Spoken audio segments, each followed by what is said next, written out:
ಮನೆಯಲ್ಲಿ ಸದಾ ಜಗಳ ನಡೆಯುತ್ತಿದ್ದರೆ ಜಗಳ ಇರುವ ಮನೆಯಲ್ಲಿ ಶಾಂತಿ ಇರುವುದಿಲ್ಲ. ಶಾಂತಿ ಇಲ್ಲದ ಮನೆಯಲ್ಲಿ ಲಕ್ಷ್ಮಿ ನೆಲೆಸುವುದಿಲ್ಲ.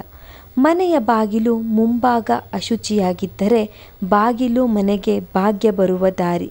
ಅದು ಅಶುಚಿಯಾಗಿದ್ದರೆ ಭಾಗ್ಯ ಹಿಂತಿರುಗುತ್ತದೆ. ಮನೆಯಲ್ಲಿ ಒಡೆದ ಗಡಿಯಾರ, ಒಡೆದ ಕನ್ನಡಿಯನ್ನು ಇಟ್ಟುಕೊಂಡಿದ್ದರೆ ಒಡೆದ ವಸ್ತುಗಳು ದುಃಖ, ದರಿದ್ರ ಮತ್ತು ನಕಾರಾತ್ಮಕ ಶಕ್ತಿ ತರ್ತವೆ. ಮನೆಯೊಳಗೆ ಸದಾ ಕತ್ತಲೆ ಇದ್ದರೆ ಬೆಳಕು ಇರುವ ಕಡೆ ಆಶೀರ್ವಾದ ಇರುತ್ತದೆ. ಕತ್ತಲೆ ಇರುವ ಕಡೆ ದುಃಖ ಮಾತ್ರ ಇರುತ್ತದೆ. ಅಡುಗೆ ಮನೆ ಅಶುಚಿಯಾಗಿದ್ದರೆ ಅನ್ನಪೂರ್ಣೇಶ್ವರಿ ಕೋಪಗೊಳ್ಳುತ್ತಾಳೆ ಮತ್ತು ಹಣದ ಹರಿವು ನಿಲ್ಲುತ್ತದೆ. ಮನೆಗೆ ಬಂದ ಅತಿಥಿಯನ್ನು ಗೌರವಿಸದಿದ್ದರೆ ಅತಿಥಿ ದೇವರು ಎಂಬ ಮಾತಿದೆ. ಅವಮಾನ ಮಾಡಿದರೆ ಅದೃಷ್ಟ ದೂರವಾಗುತ್ತದೆ. ಬಡವರನ್ನು ಹಾಸ್ಯ ಮಾಡುತ್ತಿದ್ದರೆ ಬಡವರ ಕಣ್ಣೀರು ನಿನ್ನ ಭಾಗ್ಯವನ್ನು ಸುಟ್ಟು ಹಾಕುತ್ತದೆ.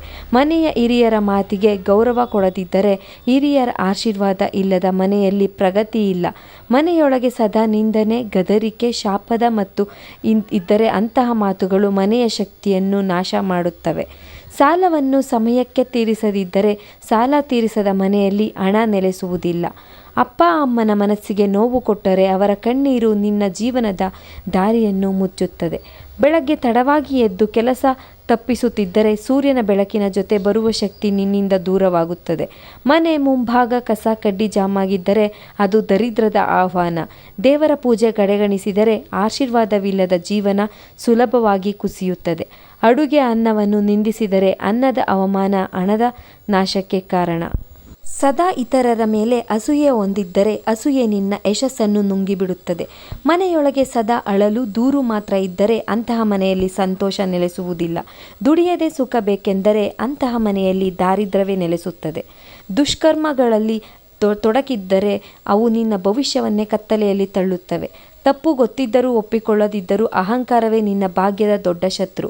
ಹಣ ಬಂದರೂ ಉಳಿಸದೆ ವ್ಯರ್ಥ ಮಾಡುತ್ತಿದ್ದರೆ ಹಣ ನಿನ್ನ ಮನೆಯನ್ನು ಬಿಟ್ಟು ಹೋಗುತ್ತದೆ. ಧನಾತ್ಮಕ ಚಿಂತನೆ ಇಲ್ಲದಿದ್ದರೆ ನಕಾರಾತ್ಮಕ ಶಕ್ತಿ ಜೀವನವೆಲ್ಲ ಆವರಿಸುತ್ತದೆ. ಮನೆಯೊಳಗೆ ಧೂಪ ದೀಪ ಇಲ್ಲದಿದ್ದರೆ ಆಧ್ಯಾತ್ಮಿಕ ಶಕ್ತಿ ಕ್ಷೀಣಿಸುತ್ತದೆ.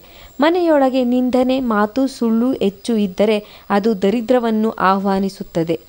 ಕುಟುಂಬದವರ ನಡುವೆ ವಿಶ್ವಾಸ ಇಲ್ಲದಿದ್ದರೆ ಆ ಮನೆ ಎಂದಿಗೂ ಏಳಿಗೆ ಕಾಣುವುದಿಲ್ಲ. ಮಕ್ಕಳಿಗೆ ಸಂಸ್ಕಾರ ಕಲಿಸದಿದ್ದರೆ ಅದು ಮನೆಯ ಭವಿಷ್ಯವನ್ನೇ ಹಾಳು ಮಾಡುತ್ತದೆ.